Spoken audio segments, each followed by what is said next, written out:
Welcome, everyone. My name is Ashley Thomas, and I am the clinical coordinator and lead therapist at Novu Wellness. We're a primary mental health partial hospitalization and intensive outpatient program in Beaufort, Georgia. I'm also a licensed associate professional counselor, a nationally certified counselor, and a certified clinical trauma specialist. I spend most of my week in either the therapy room conducting trauma-informed individual sessions with clients or in our group room facilitating trauma-informed psychoeducational group sessions. The polyvagal theory has completely changed how I understand what walks through my door. Instead of asking, what's wrong with the client? I now ask, what state is their nervous system in?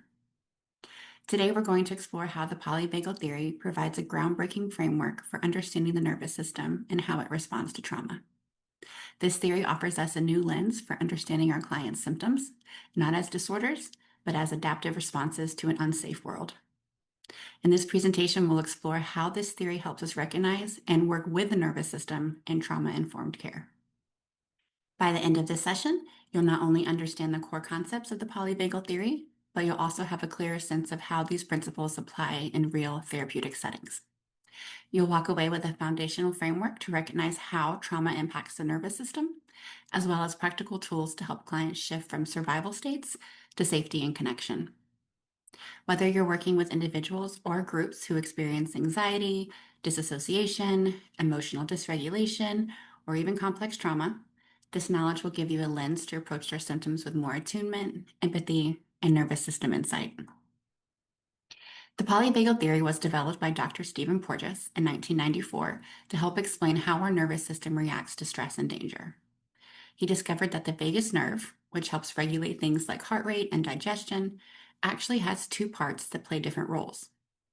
One part helps us feel safe and connected to others, while the other kicks in when we feel overwhelmed and causes us to shut down or freeze. Porges created this theory to better understand why people respond to trauma in different ways, not just with fight or flight, but also by going numb or disconnecting. At its core, the polyvagal theory helps us understand how the body, specifically the autonomic nervous system, responds to cues of safety and to cues of threat. It reframes trauma symptoms as physiological states rather than cognitive deficits or emotional weaknesses. Therapy outcomes are often limited not by client insight, but by a dysregulated nervous system. Our autonomic nervous system is always working beneath the surface, directing blood flow, engaging muscle tone, and even creating microexpressions long before our conscious thought arrives. It has two main branches, each with a very unique job. First, the sympathetic branch acts like a gas pedal.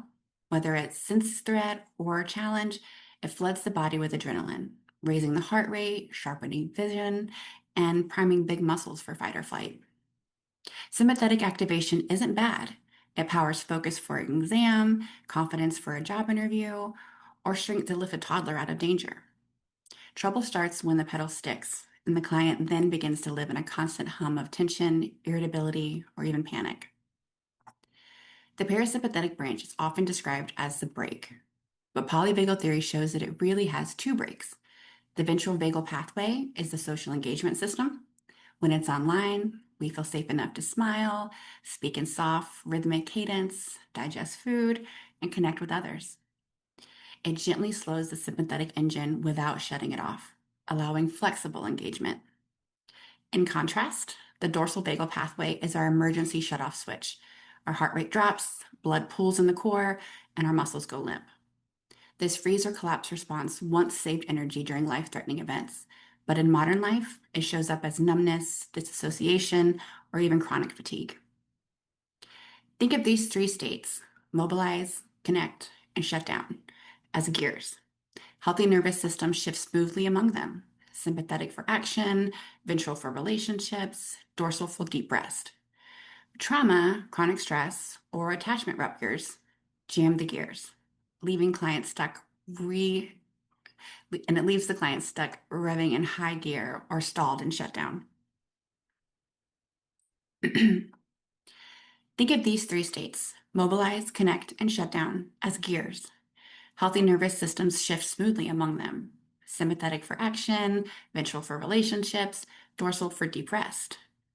Trauma, chronic stress, or attachment ruptures can jam these gears, leaving clients stuck revving in high gear or stalled out and shut down. As therapists, learning to spot these gears by noticing pupil size, breathing pattern, porosity, it gives us a biological roadmap.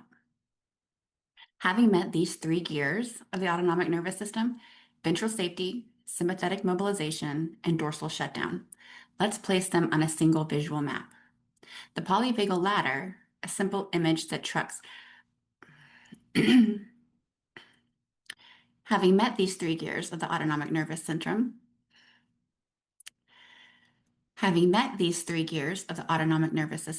ventral safety, sympathetic mobilization, and dorsal shutdown, let's place them on a single visual map. The polyvagal ladder, a simple image that tracks our moment-to-moment climb or descent through these states. The ladder reminds us that state shifts are not conscious choices. They are autonomic reactions to perceived safety or danger. Each step on the ladder is hierarchical. At the top is ventral vagal engagement, calm, curious, connected. One step down is sympathetic mobilization, or fight or flight energy. At the bottom sits dorsal immobilization, collapse, numbness, disassociation. Because the system is ordered, clients can't leap from dorsal freeze straight to ventral safety. They must ascend through sympathetic activation first.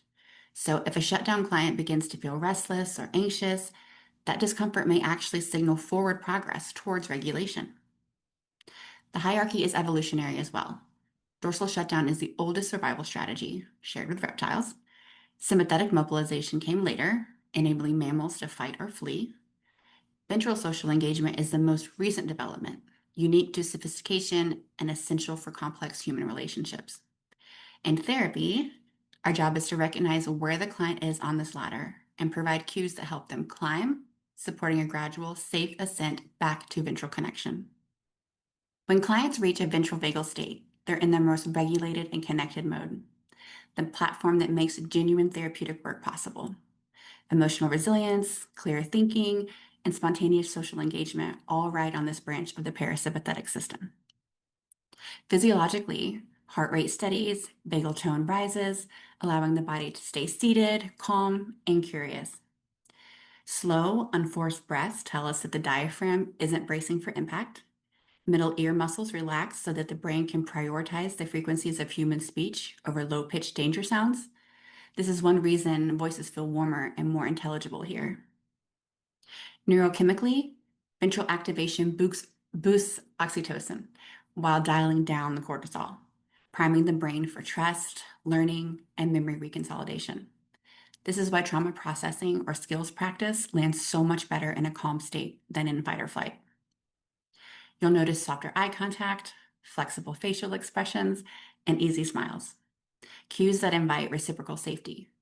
In this state, clients can mentalize or think about their thoughts and feel about their feelings without getting hijacked by them, extending compassion both inward and outward. Our clinical task is to help clients recognize, savor, and deliberately return to this state. A quick prompt: notice the support of your chair under you, or sense how your chest moves with each breath, reinforces an internal map that can navigate between sessions. The more often they inhibit ventral safety, the sturdier that map becomes, laying a reliable groundwork for deeper therapeutic work ahead. When clients are stuck in sympathetic activation, they often present with symptoms like anxiety, irritability, or panic. The sympathetic branch of the autonomic nervous system prepares the body to defend itself by mobilizing energy through increased heart rate, muscle tension, and heightened alertness. It's not just fight or flight. It also includes internal agitation, restlessness, and a relentless sense that something bad is about to happen. In session, this can show up as rapid speech, shallow breathing, clenched posture or fidgeting, irritability, hypervigilance, or even frequent emotional outbursts. Some clients may appear anxious or overly talkative, while others seem controlling, confrontational, or impatient. Many trauma survivors operate from a chronic sympathetic state. Some clients may appear anxious and overly talkative, while others may seem controlling, confrontational, or even impatient. Many trauma survivors operate from a chronic sympathetic state, even when there's no present danger. Their neuroception is skewed toward threat, meaning they're constantly preparing for something to go wrong. Their bodies have learned that mobilization equals survival, even if the circumstances no longer call for that response. In terms of clinical challenges for clients who present in fight or flight during session, cognitive insight is limited here because the prefrontal cortex, or the thinking part of the brain, is partially offline. Clients may struggle to focus, reflect, or make grounded decisions. Body-based interventions like rocking, walking, or resistance-based movement can help discharge excess energy in a safe way. As clinicians, we need to help clients understand that their body is trying to protect them, not sabotage them. When we validate that adaptive nature of this response, we reduce shame and open up a path towards co-regulation. Mobilization is not a failure. It's a sign of a system doing its best to stay alive. With time and safety, the body can learn that it no longer has to stay on guard all the time. The dorsal vagal state of the autonomic nervous system is associated with shutdown or immobilization responses. This state is often misunderstood. This isn't apathy, it's a body that has gone offline in order to survive. Clients in dorsal vagal aren't lazy or unmotivated. They're in a neurobiological state of collapse, where disengagement seems like the safest option. They may report fatigue, numbness, or maybe even paralysis. Externally, you'll see slack muscles, you'll see slack facial muscles, slumped posture, and a flat, barely modulated tone. Biologically, our heart rate drops, breathing goes shallow, blood pressure sinks, and circulation pulls inward. Cold hands and cold feet, or even a gray tinge around the mouth are common. Endorphins surge to blunt pain and awareness, which can mimic severe depression. All the digestive stuff slows down too, which can show up as nausea, constipation, or that pit or rock in your stomach. Evolutionarily, this is the oldest survival program, shared with reptiles. Basically, play dead, feel nothing, wait it out. The tragedy is that modern clients sometimes stay here for years, mistaking collapse for character flaws. Working with a client who is in dorsal vagal state presents several clinical challenges due to the shutdown, disassociative, and immobilized nature of the autonomic response. These clients are not actively resisting therapy. They are Working with a client who is in a dorsal vagal state presents several clinical challenges due to the shutdown, disassociative, and immobilized nature of this autonomic response. These clients are not actively resisting therapy. They are neurobiologically inhibited from engaging due to a perception of threat and overwhelm that has led their nervous system to quote unquote shut down as a survival strategy. Due to limited verbal engagement, clients may speak very little or not at all. The response might be flat, minimal, or delayed, and they may struggle to access language, insight, or emotions during session. Clients may appear disconnected from themselves or the present moment. They may report feeling numb, empty, or not really here. This can make it difficult to engage in trauma processing or emotional work. Clients might appear extremely tired, lethargic, or unable to act on their goals. Therefore, interventions like behavioral activation or CBT might feel very overwhelming. Deep feelings of hopelessness or meaninglessness may dominate with expressions of, "What's the point? Nothing's going to help." Or this commonly leads to misinterpretations or resistance failure. Clients may not benefit from activating interventions or traditional talk therapy until safety is co-regulated. Therefore, feedback, praise, or encouragement might not even register. The client's nervous system may not register the therapeutic relationship is safe, even when the environment is. So let's talk about the window of tolerance. When clients leave their window of tolerance, they're not misbehaving, they're dysregulated. With that frame in mind, let's take a closer look at what Dr. Dan Siegel meant when he coined the term window of tolerance. Siegel was searching for language that would help both clinicians and clients visualize the sweet spot of the nervous system arousal, neither too much nor too little, where thinking, feeling, and relating all work at their best. Imagine the window as an expandable band. Inside the band, we stay present, think flexibly, and access our full range of coping tools. Outside it, our survival brain hijacks the show. The upper edge of this window is hyperarousal. Here, sympathetic energy surges, heart rate climbs, muscles tighten, and the mind races with fight or flight urgency. Clinically, we might see panic, rage, compulsive overtalking, or an inability to focus. Drop down the lower edge, and we meet hypoarousal, dominated by the dorsal vagal system. Flattened affect, slowed speech, emotional numbness, even shutdown or disassociation. Both are autonomic biological states, not chosen behaviors, which is why labeling them as acting out or attention seeking can be so invalidating for trauma survivors. Polyvagal theory adds an elegant layer here. Stephen Porges reminds us that the vagus nerve has two branches, the ventral vagal pathway, which supports social connection and regulation, and the dorsal branch, which mediates shutdown. Your window of tolerance is essentially the bandwidth in which your ventral system can keep sympathetic and dorsal impulses in a workable balance. When the ventral system goes offline because of a cue that feels unsafe, people flip into hyper or hypo modes. Reconnecting them to cues of safety, often through co-regulation with a grounded therapist, is therefore a primary clinical task. So what exactly shrinks or expands the window? Repeated trauma, attachment ruptures, chronic stress, sleep loss, substance abuse, or even systematic oppression can condition the nervous system to expect danger, narrowing the range of tolerable arousal. That's why two clients can face the same trigger with widely different responses.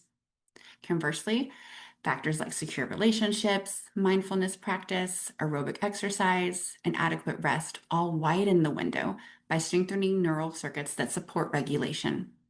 In other words, windows are dynamic. They can and they do grow. So how do we help clients expand their window of tolerance?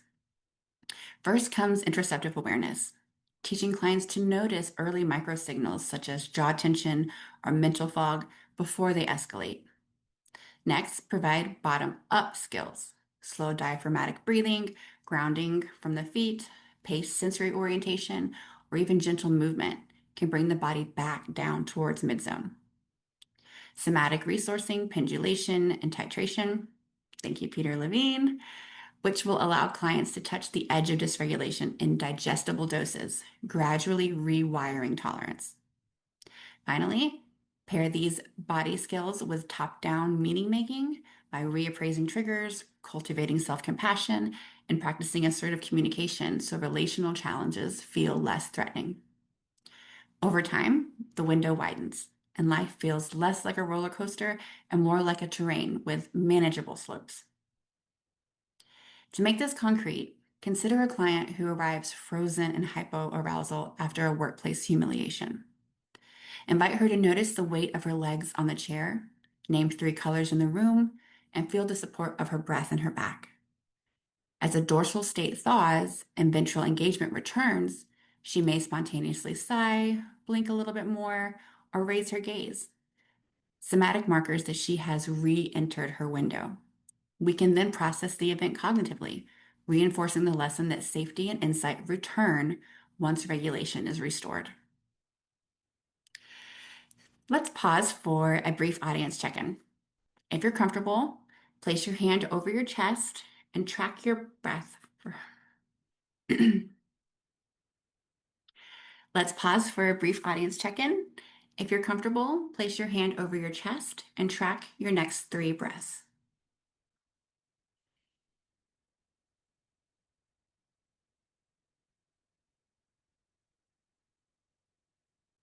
Ask yourself, am I closer to the top of the edge or the bottom edge? Or am I comfortably inside my window? Simply noticing begins the work of widening.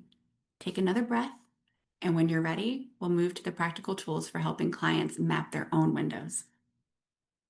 Top-down interventions work best when the prefrontal cortex is online.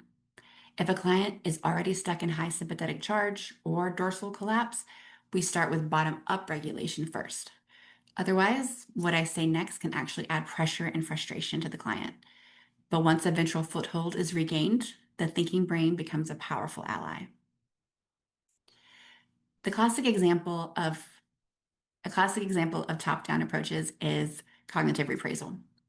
I ask clients to keep a brief ABC record, A for the activating event, B for the belief it triggers, and C for the emotional or behavioral consequence. With that snapshot in hand, we run a few Socratic questions. What concrete evidence supports this belief? What evidence contradicts it? If a close friend said the same thing about themselves, how would you respond? As the belief shifts, even slightly, from I'm powerless and doomed to I faced a hard moment and I survived, limbic arousal starts to drop and the body softens. Guided imagery with cognitive rehearsal takes the process a step farther. We invite the client to picture a place that feels safe, rich in sensory detail. Once they're there, we layer in some coping self-talk. If my heart speeds up, then I'll go to a 4-count inhale and a 6-count exhale. I'll remind myself I'm safe and in the present. Rehearsing that script in session lays down an explicit memory trace that the cortex can retrieve during real-time stress, allowing a top-down calming signal to reach the brainstem before fight or flight, or worse, shutdown, takes over. We also weave in self-compassion phrases like, my body is trying to protect me. Narrative reframing just turned I failed into I learned. And assertive communication role plays further consolidate the sense of agency. Combined, these practices align story, sensation, and synapse, giving the client a wider, more flexible window of tolerance in everyday life. Bottom-up work is our direct line to the vagus nerve. It is what we reach for when thinking alone can't pull a client out of a trauma response, because the thinking brain isn't really online. Instead, we have to speak the language of the body. We begin with body signal tracking. I'll ask clients to get curious about their micro cues, a tightening of the jaw, a wave of mental fog, a flutter in the stomach. Catching those sparks early let us intervene before the nervous system tips into full hypo or hyper arousal. Next comes vagal toning, a simple 5 counts in, 7 counts out breath, or humming softly on the exhale, lengthens that out breath and sends a direct stand down signal to the vagus nerve. Clients usually feel a subtle drop in heart rate and an easier time swallowing within a few cycles. If the sympathetic charge is high, we pair the breath with a quick shake and loosen or a round of progressive muscle relaxation. Think of this as wringing adrenaline out of the muscles. We follow that with a firm foot press to the floor, noticing the chair under our hips, anchoring the body in present moment support. Sensory orientation keeps the midbrain busy.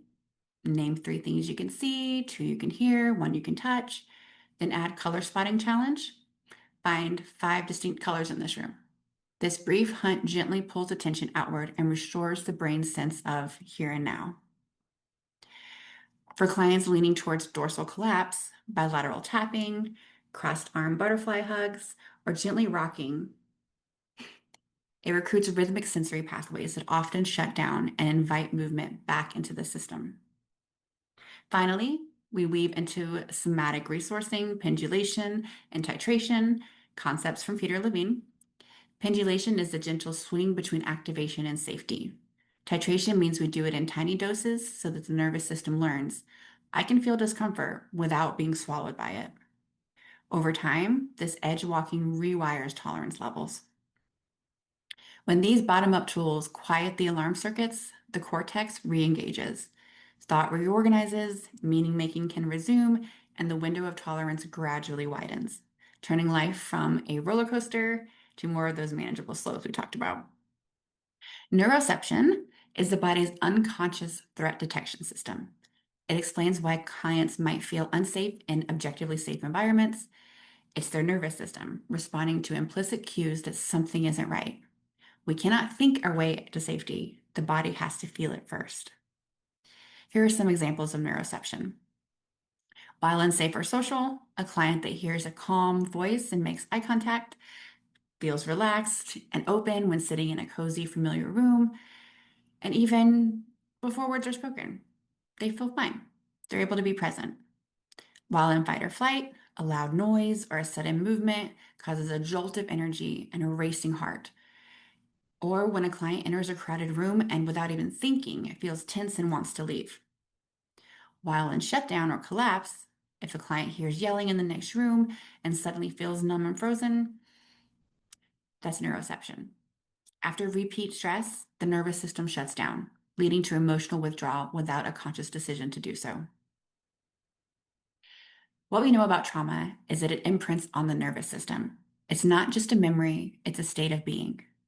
Trauma changes how the nervous system perceives the world.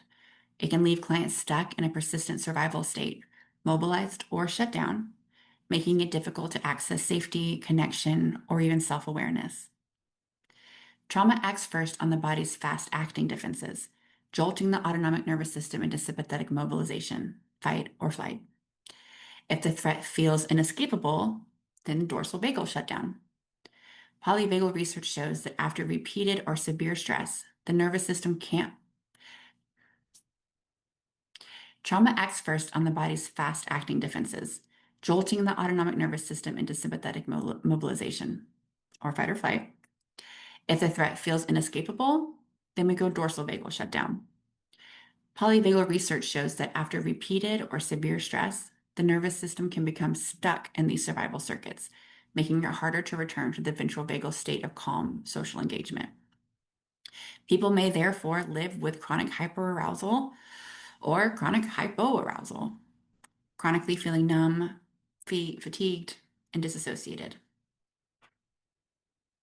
When most people picture memory, they imagine a tidy little video clip that can be rewound at will. But severe stress alters the way the brain records an experience. In a non-threatening moment, the hippocampus and the prefrontal cortex weave sights, sounds, and meanings into explicit, time-stamped stories. First this happened, then that happened, and here's what it meant to me. Now, during trauma, the amygdala fires an emergency flare that floods the system with stress hormones. That chemistry pulls energy away from the hippocampus. So the event is saved largely as an implicit memory. Fragments of sensation, let's say burning rubber or a child's cry, plus that raw emotional tone. There is no coherent beginning, middle, or end, no reliable clock, and often no words. Think of it as a series of Polaroids jammed into a drawer rather than a labeled photo album. Because those fragments are not tagged as past, they resurface as if they're happening right now. A slamming door, a whiff of a certain aftershave, a look of disapproval. Any cues that overlaps with the original Polaroid can pop up into present awareness. The result may become a sudden flashback, a bolt of anxiety without context, or a migraine whose true trigger lies decades earlier. Importantly, the client is not remembering danger. Their nervous system is detecting danger based on an unfinished sensory file. Disassociation fits the same puzzle from a different angle. When the original overwhelm was acute enough, the brain's best option was to basically dim the lights, creating a gap or an absence in conscious recall. Later, under stress, that lights off state can reemerge as spacing out, floating away, or feeling unreal. Again, it is an implicit replay, not a deliberate choice. We'll talk about some easy ways to integrate trauma fragments a little bit later in this presentation. As mentioned previously, before we intervene, we need to know, where is the client at on the ladder? Polyvagal theory gives us some practical tools for case conceptualization. Instead of asking, why is this client asking out?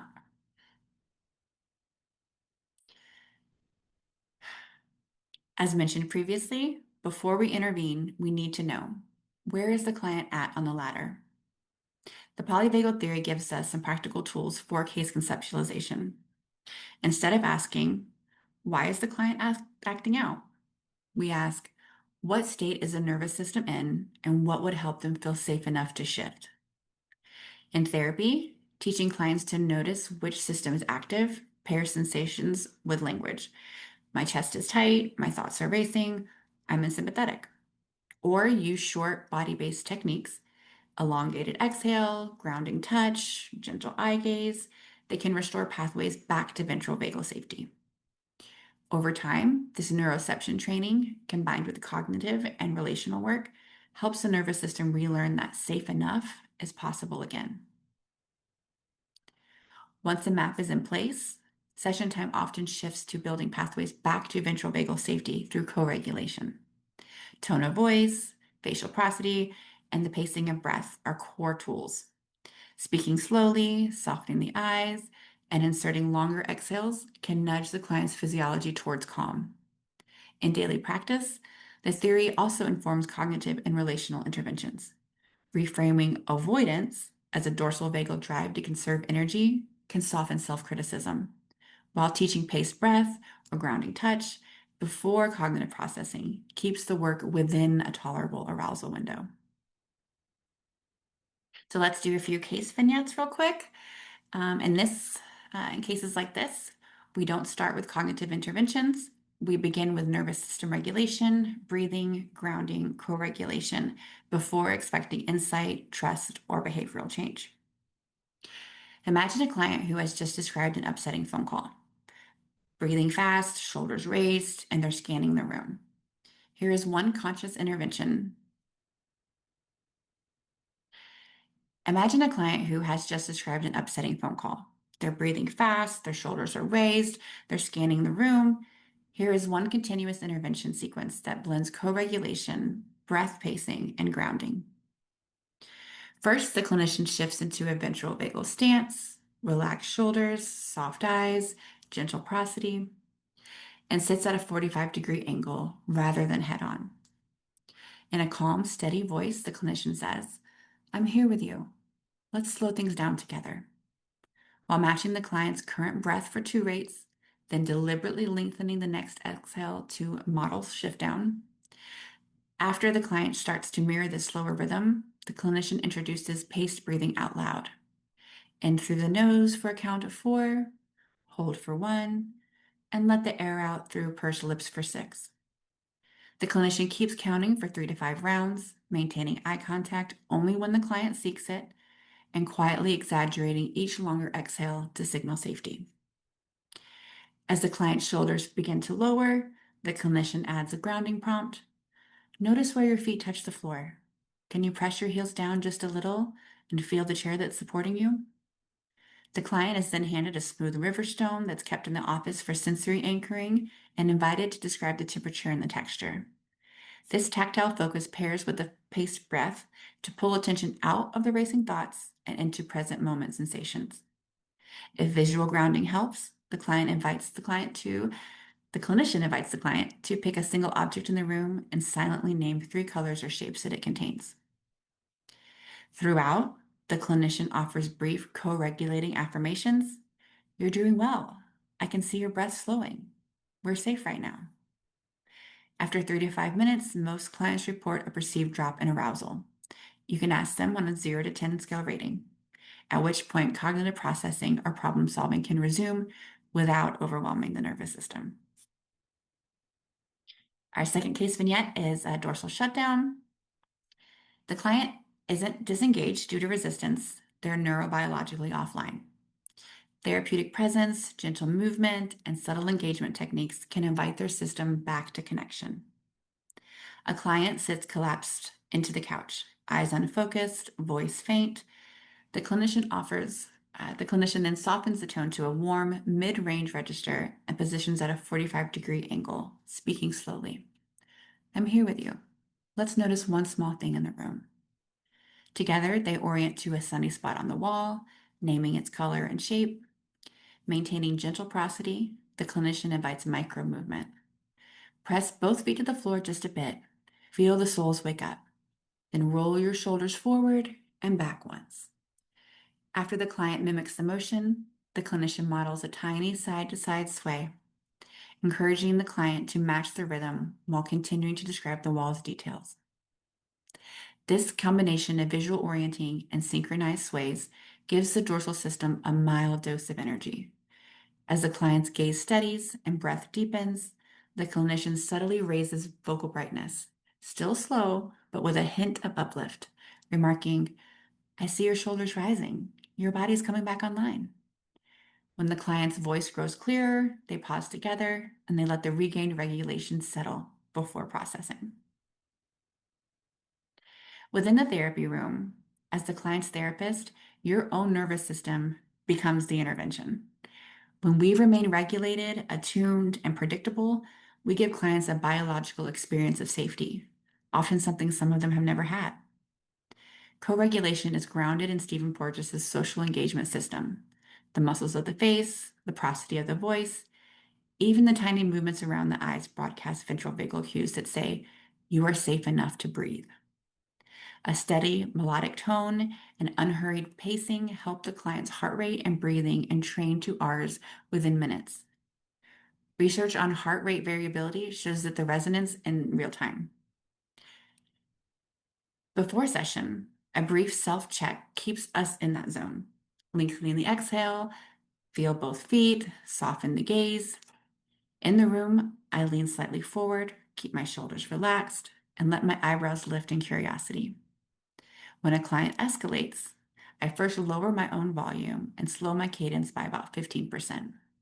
That micro shift often leads their nervous system to follow, buying enough bandwidth for them to notice their body and reorient. If collapse shows up via monotone voice or downcast eyes, I'll add gentle animation, a warmer smile, a supportive or a small head nod to invite engagement. Remember, words land only as deeply as the physiology that carries them.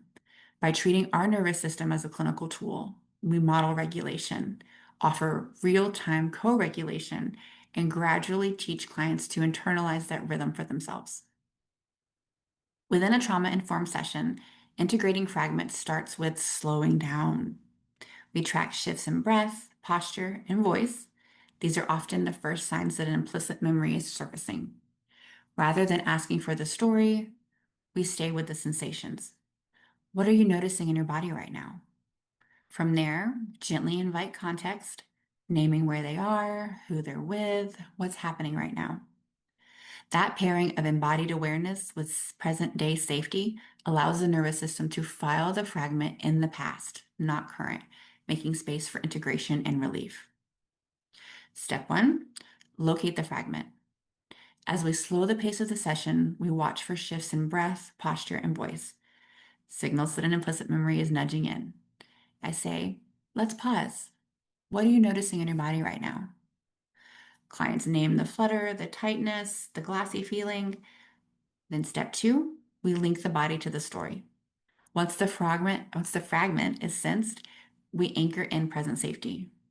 You're here with me on this couch. We add gentle bilateral tapping or paced narration so that the hippocampus can tag the sensation as past.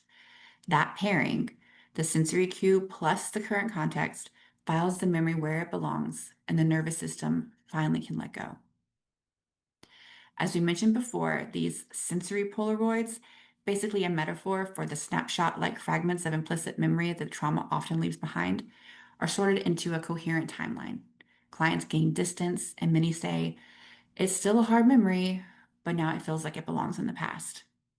With the story finally placed on its rightful shelf, the body can stand down. As we've mentioned, connection is the original regulator.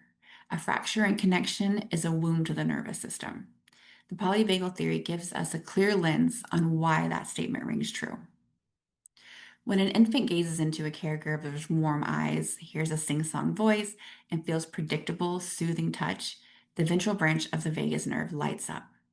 Each of these moments say, you're safe, stay engaged. Over thousands of repetition, secure attachment builds what we might call ventral tone, an internal brake that lets the child bounce back quickly from startle, frustration, or a minor separation. This physiological resilience becomes a template for lifelong self-regulation. Contrast that with insecure attachment. In an avoidant pattern, the caregiver is distant or often overstimulating. The child learns that ventral cues are unreliable, so the sympathetic system, or fight or flight, takes the lead. In an ambivalent pattern, care is inconsistent. The nervous system cycles up and down, never sure whether to mobilize or to collapse. Disorganized attachment is the most chaotic. The person who is supposed to soothe is also a source of fear. Here, the dorsal branch often dominates, pulling the child into freeze or shut down as the safest option. These early imprints don't stay in the nursery. Adult relationships echo them. Secure partners co-regulate quickly after a conflict. Their ventral systems basically find each other and the heart rates settle. Insecure or disorganized bonds struggle to do that. Arguments escalate or go stone cold, mirroring those childhood survival strategies. So, where does therapy fit in with all this? The therapist again steps in as the regulated nervous system on loan. Consistent eye contact, a rhythmic melodic voice, and reliable rupture repair cycles give the client repeated doses of ventral vagal signaling. Over time, that external scaffold becomes an internal pathway. In short, secure attachment wires the nervous system for calm engagement. Insecurity wires it for survival modes. By offering steady ventral presence, we help clients rewrite that wiring, one co-regulated moment at a time. So as you can imagine, working with kids and adolescents can be a little bit different. Kids may not verbalize their state, but their bodies will always show you. When we apply polyvagal thinking to young clients, the first rule is this: meet the nervous system where it lives in play, rhythm, and sensation.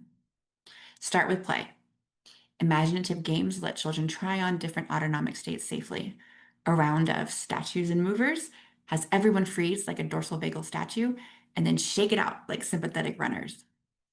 Meanwhile, laughter keeps ventral engagement online while kids learn to feel the difference between stuck and mobile.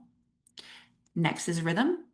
Bouncing a ball back and forth, tapping drumsticks, or clapping patterns recruits the social engagement system and synchronizes breaths and heart rate. Even infants regulate to a caregiver's rocking. Older kids can do the same with a metronome beat or a jump rope chant. If a child arrives spinning with hyper energy, match their tempo for a few seconds, then gradually slow the rhythm. The body will follow the beat. Sensory tools bridge bottom-up needs. Weighted lap pads activate deep pressure receptors, while scented lotions or cool compresses can shift attention out of panic and into the present moment. Offer a toolbox and let the child discover which items widen their window. Because language capacity is still developing, we give the states names that they can grasp. The classic traffic light chart works well: green for ready to go, yellow for my body speeding up, red for I need a pause. Animal metaphors land even younger: owl for the wise and calm, tiger for fight or flight, or the turtle for hiding. To reinforce, ask, which zone are you in right now? Or what helps your tiger settle? Co-regulation remains the backbone. Your calm tone, open posture, and predictable routine give the child's nervous system a ventral template. Repair mistakes with playfulness. Oops, I talked too fast. Let's rewind in slow-mo. So then they learn that a rupture doesn't equal catastrophe. Finally, coaching caregivers multiplies the impact, of course. Encourage parents to narrate states at home. I see your fists are tightening. Looks like your body might be in yellow. Want to bounce the ball and do some belly breaths? Over time, children internalize the language, the rhythms, and the tools, turning spontaneous dysregulation into an opportunity for skills practice rather than shame. In short, work through play, rhythm, and sensory experience, name states in kid-sized words, and let your regulated presence set the beat. That's how we teach growing nervous systems to find their green zone and stay there a little longer each day. Adults need to build their toolbox too. Just as children experiment with rhythm and play, grown-ups collect practical anchors that bring the nervous system back to safety. A polyvagal toolbox is less about fancy gadgets and more about personal resonance. What rhythmic, sensory, relational, or reflective cues do your body recognize as calming? So therefore, step one is discovery. Ask clients to keep a pocket log or a phone note labeled regulation hits. Each time they feel a noticeable settling, a slower breath, a softer shoulders, clearer throat, or thought, clear throat and thought, they jot down what preceded it. Stroking the dog's ears, humming in the car, tending to a houseplant, whispering a prayer, walking to the mailbox with a steady heel-toe rhythm. Over a week, the list reveals patterns. Maybe nature and bilateral movement slower sympathetic charge, while quiet music, and gentle pressure lift them out of dorsal collapse. Step 2 is sorting. We invite clients to divide tools into 2 columns: rev down for hyperarousal, rev up for hypoarousal. That way they have a targeted menu when activation is high versus when energy is flat. For instance, downshifting might include weighted blankets, box breaths, or watching aquarium fish. Upshifting could be a cold splash, drumming on the steering wheel, or a brisk walk to upbeat music. Step 3, very important, practice during the calm moments. Just like athletes who drill plays before game day, nervous systems need to rehearse under mild stress so that the pathway is accessible during crisis. I recommend 3-minute microdoses sprinkled throughout the day. Step outside for the sun, press feet firmly on the floor while answering emails, sing one chorus of your favorite song between client sessions. And finally, we remind clients that a toolbox evolves. Life changes, sensory preferences shift, injuries or illnesses alter what may feel good. The guiding principle stays the same. Each nervous system needs a personalized path to safety. By tracking, sorting, and rehearsing their unique cues, adults create a living kit that they can reach for anytime the window narrows, turning regulation from a lucky accident into an intentional, embodied skill. Somatic therapy is a body centered approach grounded in the idea that our nervous system stores experiences, especially traumatic or high stress events, in patterns of tension, posture, breath, and movement. Rather than focusing solely on thoughts or emotions, it guides clients to notice and track physical sensations in the present moment. By bringing mindful awareness to how trauma, quote unquote, lives in the body, clients can gently interrupt autonomic defensive responses and gradually retrain their nervous system towards a state of safety and regulation. The point of somatic therapy is twofold. First, to expand interoceptive awareness so individuals learn to recognize early signs of dysregulation. And second, to use movement, breath work, touch, and posture shifts as tools to discharge stuck energy and restore balance. Over time, these practices help build resilience and a sense of trust in one's own body, strengthen emotional resilience, and reduce symptoms like chronic tension, anxiety, and disassociation, ultimately widening the window of tolerance and supporting more adaptive coping in daily life. Simple body-based interventions like tracking sensations or orienting to the room help clients return to their bodies, creating space for regulation and eventually trauma processing. These tools build body awareness and rewire survival responses over time. So, just like muscles, the vagus nerve can be toned. Daily practice that stimulates ventrovagal activity strengthens a client's resilience and ability to return to calm after stress. Vagal tone refers to the strength and flexibility of your vagus's nerve ability to regulate heart rate, digestion, breathing, and the body's stress responses. Higher vagal tone generally means you can shift more easily into a calm, restorative state, whereas lower tone is linked with chronic stress, inflammation, anxiety, and mood dysregulation. Building vagal tone, therefore, helps improve resilience, emotional regulation, and overall well being. One of the simplest and most powerful ways to stimulate the vagus nerve is through breath work. Diaphragmatic breathing, inhaling slowly through the nose so the belly rises, then exhaling fully through the mouth, activates the parasympathetic system. Aim for a gentle 4 to 6 second inhale, followed by a 6 to 8 second exhale. Practicing diaphragmatic breathing for 5 to 10 minutes daily can gradually recalibrate your nervous system towards greater calm. Cold exposure provides a second highly effective stimuli. Brief, predictable dips into cold, such as splashing your face with cold water, applying a chilled pack to your neck, ending a warmer shower with 30 to 60 seconds of cool water. This triggers a mammalian dive reflex, which slows the heart rate and shifts the nervous system into parasympathetic recovery. Start with your face and forearms and work up to the whole body exposure as tolerated. Consistency is key. Even a few minutes of cold water immersion 3 to 5 times per week can strengthen vagal responsiveness over time. And here we go. Like we've been talking about, co-regulation also provides another powerful boost to the vagal tone. When you engage in synchronized breathing, compassionate touch, or simply share a calm, attuned presence with a trusted partner or friend, your nervous system mirror one another, and it strengthens those ventral vagal pathways. Speaking of being with others, this is one of my favorite quotes. Group therapy offers a space to rehearse safety with others. A trauma-informed group rests on one core principle: collective safety equals collective regulation. Long before anyone shares a story, the room is already trading autonomic cues. As we've mentioned several times, eye contact, tone, posture. As facilitators, we treat these cues as the first intervention. A steady voice, predictable opening rituals, a clear ground rule broadcast ventral signals that invite every nervous system to settle. Our second task is normalization. When someone trembles, disassociates, or speaks too fast, we name it not as a misbehavior, but as a nervous system response. A simple reflection of, I notice your foot is tapping. That's how bodies often burn off anxious energy. Frames physiology as common and adaptive. The moment one member grasps that their response is shared by others, shame drops and curiosity rises. Next comes practice. Groups provide a live laboratory for self-regulation in a social context. We might pause mid-discussion for a 60-minute grounding, feet flat, lengthening the exhale, name 3 sounds in the room.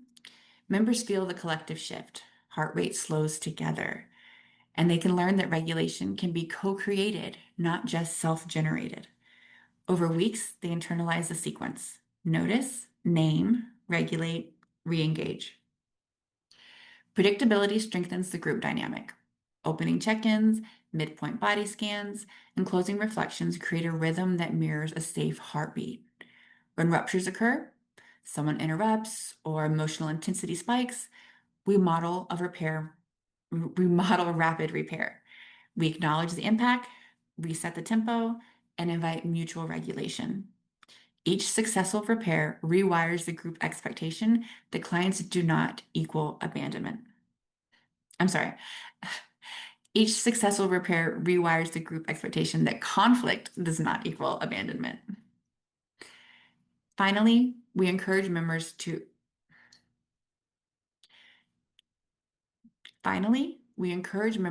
borrow and personalize tools.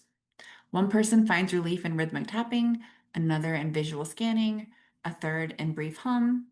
Sharing successes reinforce that every nervous system needs its own path to safety, while collective practice ensures no one has to find that path alone.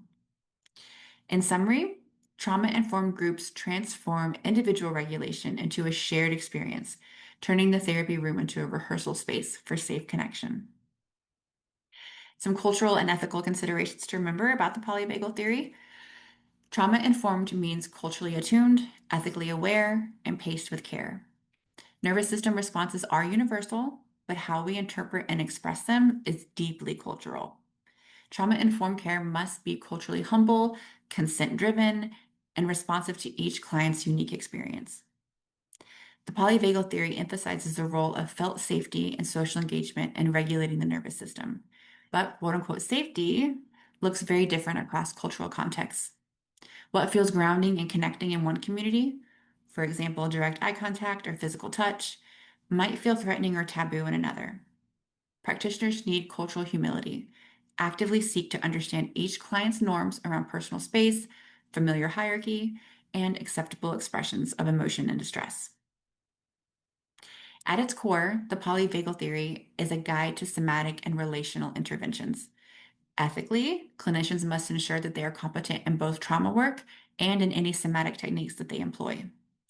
That means seeking specialized training before introducing co-regulation practices and understanding contradictions, such as when trauma survivors might be re-traumatized in response to certain body-focused exercises. Informed consent is also crucial. Clients must know what to expect in any somatic intervention, what sensations might arise, and how they can pause or stop at any time. So some summary of our key points. If you remember one thing from this presentation, let it be this: the body needs safety before it can change. The polyvagal theory reframes our understanding of trauma as a biological survival strategy. It reminds us that before we work towards change, we must first help clients feel safe internally, relationally, and physiologically. In other words, biology sets the stage for psychology. The autonomic nervous system is constantly scanning for safety and danger, and if it shifts up or down the polyvagal ladder long before conscious thought arrives. Trauma isn't just a memory, it's a state of the body that once protected us and can still hijack us when the cues resemble the past. We explored 3 core states. Ventral vagal engagement is a platform for curiosity, connection, and learning, while sympathetic mobilization powers fight or flight, and when stuck, looks like anxiety, anger, or frantic overdoing. Dorsal immobilization is the oldest survival reflex, collapse, numbness, and disassociation.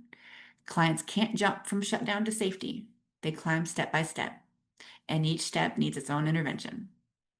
Top-down tools work when the cortex is online, reframing thoughts, guided imagery, narrative repair. Bottom-up tools speak to the body's language, paced breathing, grounding through the feet, rhythmic tapping, and gentle movement. Co-regulation threads through everything.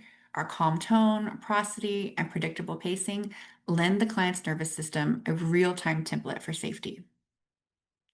We saw how attachment history set a lifelong autonomic tone, how children learn regulation through play and rhythm, and how adults build personalized toolboxes to widen their capacity for stress. Group therapy adds another layer, giving people a live laboratory to rehearse safety with others and normalize nervous system responses in a community. The polyvagal theory offers a roadmap for understanding how our autonomic nervous system shifts among survival states based on cues of safety and danger. Framing trauma as dysregulation rather than dysfunction honors the survivor's intense reactions that are rooted in adaptive survival responses. What's wrong with you becomes what happened inside you when the world felt unsafe. By honoring the body first, we create conditions where insight, memory processing, and genuine behavioral change can finally take root. So, my final reflection, the polyvagal theory isn't just a theory, it's a new language for healing. I encourage each of you to reflect on how this theory might shift your clinical lens. What would it look like to treat not just the symptoms, but the state that gave rise to them? Thank you for watching and taking the time to explore the polyvagal theory and its clinical applications with me. As we've seen, understanding the nervous system's role in trauma and regulation opens the door to more attuned, compassionate, and effective therapeutic work. I hope this presentation provided you with some insight and some tools to help you and your clients move towards safety, connection, and overall healing. Thank you again. I hope you enjoyed this continuing education course from Agents of Change. Want to earn your CE credits for this course? Visit agentsofchangetraining.com or the link in the description to purchase the course and take the post-test. If you're looking for more CEs, check out our unlimited plan. You will get unlimited access to 150 plus ASWB and NBCC approved continuing education courses for one low annual fee. We're always adding new courses. Did I mention we also have 5 free CE credits available too? Check it out at agentsofchangetraining.com.